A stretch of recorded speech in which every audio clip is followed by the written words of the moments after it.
As the higher priced of the two currently available Labo kits, the Labo Robot Kit has quite a bit to prove.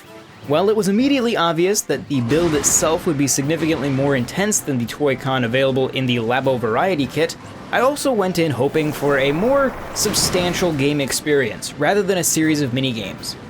Let me start by saying this. If building yourself a cardboard robot suit doesn't sound fun to you, I wouldn't recommend buying this, or likely any of the Labo kits.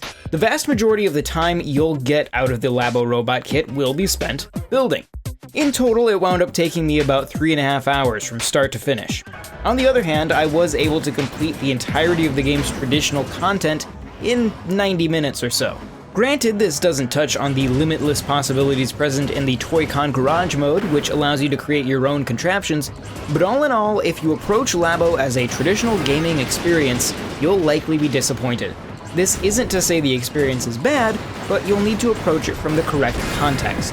Even as a fully grown 26-year-old man, I found putting together the kit itself to be very fun. Starting from small, flat pieces of cardboard and building upon each one until literal machinery starts to emerge before you is nothing short of amazing. That aha moment when I realized how my arms and legs would interact with an array of weighted pistons to signal the small IR camera in the Joy-Con was immensely satisfying. Having a fully animated, manipulable model of every step in the building process meant the construction never got frustrating. The one exception being the top of the backpack strap, which required a lot of folding back upon itself, making creases hard to hit. In general, however, the construction was smooth sailing from start to finish, and it made me wish that all my furniture came with the instructions via a Switch cartridge.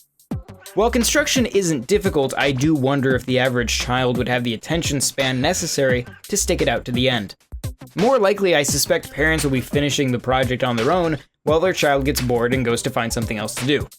There is likely a sweet spot around the 10 to 12-year-old range where a child would both have the know-how to complete the kit and still be dazzled by it afterwards. Once completed, the backpack is surprisingly sturdy. It's important to remember that you aren't looking at a simple sheet of cardboard.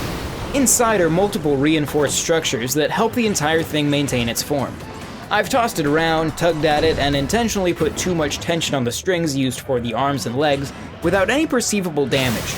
The one part I could see taking an easy beating is the visor, but this is also the most easily repaired.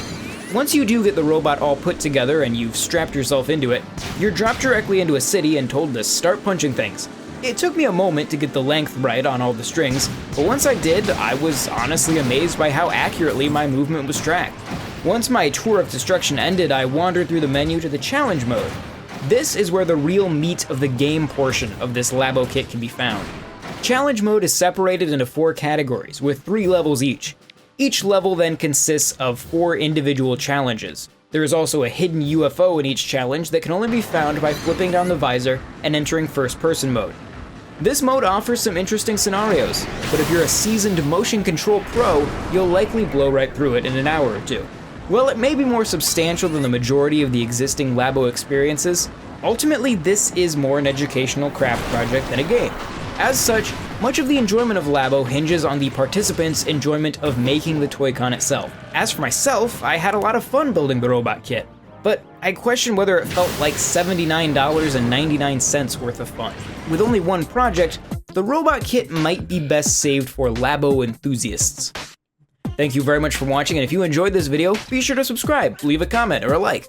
You can also check out NintendoWorldReport.com for a whole lot more, and if you want to support both the channel and the site, you can check us out at patreon.com/NWR.